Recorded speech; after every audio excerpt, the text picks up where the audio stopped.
미국 정부가 2025년 1월 한국을 민감 국가 및 기타 지정 국가 목록 Sensitive and Other Designated Countries 리스트에 추가했습니다. 바이든 정부 말년에 전적으로 이뤄진 것입니다. 그리고 4월 15일부터 발효가 예상됩니다. 민감 국가 리스트는 미국 에너지부 산하 기구인 정보방첩국 OICI에서 관리합니다. 정보방첩국이 나라별 민감 국가로 지정하는 기준은 다음과 같습니다. 미국 국가안보에 해를 끼치는 나라, 핵 비확산에 거스려 핵 확산의 가능성이 있는 나라들, 지역 불안정 등 정책적 이유로 특별한 고려가 필요한 나라들, 그리고 테러를 정부 차원에서 지원하는 위험국들을 민감 국가로 분류합니다.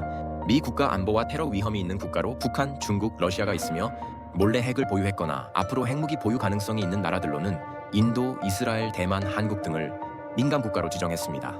우리나라는 1988년에 민감 국가로 지정되었다가 이번에 두 번째로 지정된 것으로 보입니다. 미 에너지부에서는 한국을 민감 국가 중에서도 가장 약한 기타 지정국으로 지정했고, 한미 양자 간 과학기술 협력에 대한 새로운 제한은 없다며 한국과 협력을 통해 상호 이익을 증진할 수 있기를 기대한다.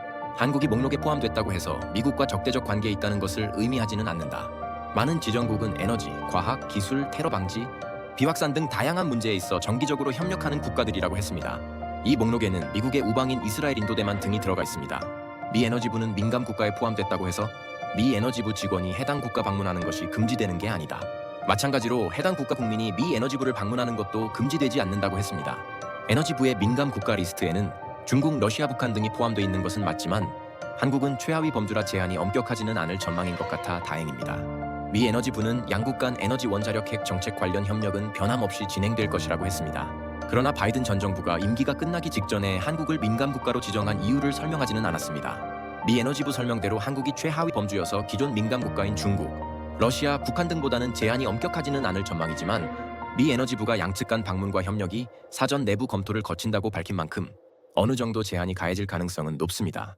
자국 이익 중심으로 가고 있는 트럼프 정부에서 양국 간 첨예한 이해관계에 부딪힐 때 우리에게 불리하게 작용할 수 있습니다. 원자력 발전소 수주 같은 곳에서도 미국과 우리나라 사이에 이해 충돌이 있을 때에도 민감 국가 기준을 적용하여 우리가 수주한 물량을 보이콧하거나 허락을 하지 않을 수 있습니다. 이번 기회에 민감 국가로 지정된 이유를 철저하게 파헤쳐야 합니다. 그래서 빨리 민감 국가에서 벗어나오게 되었으면 좋겠습니다. 여러분의 구독, 좋아요는 큰 힘이 됩니다. 감사합니다.